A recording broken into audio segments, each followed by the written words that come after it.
স্বাধীনতা দিবসে বাংলাদেশ আর্মির সদস্য হাল্ক আকাশে ফাইটার প্লেন দিয়ে মহড়া দিচ্ছিল। ঠিক সেই সময় সে খেয়াল করে একটি কমার্শিয়াল প্লেনের উপর কিছু দুর্বৃত্ত বোমা ফিট করছে এবং প্লেনটি ব্লাস্ট করে দেওয়ার চেষ্টা করছে। প্লেনের ভেতরে অনেক নিরীহ যাত্রী ছিল যারা জানতেও পারেনি যে কিছুক্ষণের মধ্যেই তাদের মৃত্যু হতে চলেছে। ঠিক তখনই হাল্ক নিজের ফাইটার প্লেন থেকে লাফ দিয়ে সেই কমার্শিয়াল প্লেনের উপর নেমে আসে। দুর্বৃত্তরা এটা দেখে হাল্কের উপর এলোপাথাড়ি গুলি চালাতে শুরু করে। হাল্ক নিজের ট্রেনিং কাজে লাগিয়ে গুলির হাত থেকে নিজেকে বাঁচায় এবং পাল্টা গুলি চালাতে থাকে। কিন্তু অন্যদিকে বোমাটি বিস্ফোরিত হওয়ার আর মাত্র 40 সেকেন্ড সময় বাকি ছিল। গুলি করতে করতে হাল্ক কয়েকজন দুর্বৃত্তকে হত্যা করে। শেষমেশ শুধু দুর্বৃত্তদের লিডার বেঁচে থাকে। ঠিক তখনই লিডারের রাইফেলের বুলেট শেষ হয়ে যায়। একই সঙ্গে হাল্কের রাইফেলের গুলিও শেষ হয়ে যায়। এরপর দুজনের মধ্যে হ্যান্ড টু হ্যান্ড ফাইট শুরু হয়। বন্ধুরা, পরবর্তী ভিডিও দেখার আগে তোমরা যদি আল্লাহকে ভালোবাসো তাহলে এক্ষুনি সাবস্ক্রাইব করে দাও। হাল্ক কুমফু স্টাইলে এলোপাথাড়ি লাথি ঘুষি মারতে থাকে।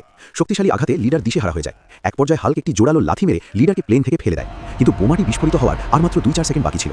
ঠিক তখনই হাল্ক বোমাটি হাতে নিয়ে প্লেন থেকে লাফ দেয়। বোমা সহ হাল্ক সোজা নদীর মধ্যে পড়ে যায় এবং সঙ্গে সঙ্গে নদীর ভেতরে বোমাটি বিশাল বিস্ফোরণে ফেটে যায়। সব যাত্রী বেঁচে যায়, কিন্তু হাল্কের এত বড় ত্যাগ, এত বড় আত্মবলিদানের কথা কেউ জানতে পারে না। তারপরেও